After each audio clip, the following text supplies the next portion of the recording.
Hi guys, Dr. Luana here. Tell me, how do you take your narcissist?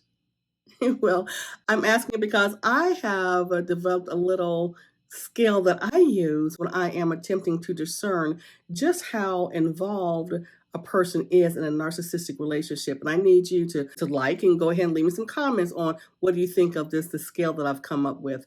You know, the way that you would test a steak for doneness? I kind of employ this when discerning where a person is in this narcissistic relationship. Rare, you know, a steak, you put it on and it barely touches the hot griddle, and when you cut into it, it's basically still moving. Well, that rare narcissist, when you're just in that narcissistic relationship, is kind of like that too, where that person comes in, they hit it and they get it, they do the damage and they get gone, and 9 times out of 10, you're not going to see them again. Where the mid-rare is a slightly longer engagement. It's going to stay on just a little bit longer, and they might employ some tactics like gaslighting because they're trying to prime you to a certain position. Well, the medium is again going to be a longer duration, and they're going to reveal just enough of themselves to make you think that they're starting to care, and maybe there's the chance for you guys to have something more. Where the medium whale is going to be a further investment into the relationship, and they might gradually start to reveal a bit more of themselves because they're hoping to get you to that point of the buy-in. And that buy-in we discussed in the first video. That buy-in, basically, they want to know that you not only have poured the Kool-Aid, but you stirred it up and added more sugar if it needed. They want you there. And the well done, well, this is where they don't care. They don't give two shakes of a rat's, you know what, if the red flags are a waving, robot is doing the whole danger Will Robinson. They don't care about that because they know they have you in that prison without bars. That's what we discussed in the first video. But how does someone get to this level of, well done? How does somebody go ahead and accept what they're being fed? Well, have you ever been hungry? And I'm not talking about you missed breakfast and lunch, and now it's dinner time and you're feeling a little ravenous. I'm not talking about that. I'm talking about, have you ever had a situation or event in your life occur, and for a day or two, you couldn't get to any food? You didn't eat for a few days.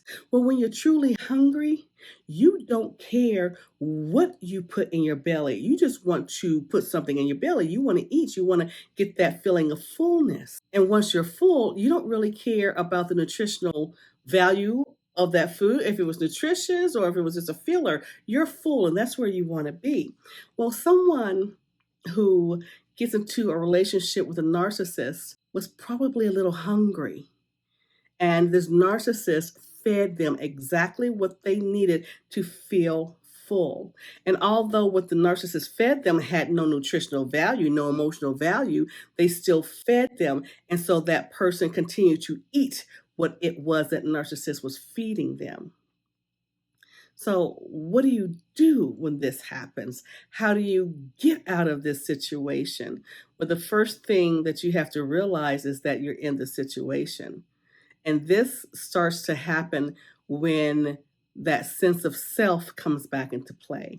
One of the most valuable relationships you can have outside of having one with God is one you have with yourself. And when you start to realize that you're missing you, that the person who's looking back at you from that mirror doesn't resemble you, that's not who you are inside. When that phoenix begins to stir and wants to rise from the ashes, that's when you'll start to move and start to do things to help you break free of that prison without bars. And in part 3, I'm going to show you a few strategies that could assist someone in gaining their liberation. So please hit that like, hit that subscribe, leave me a comment, let me know what you think about the levels of doneness.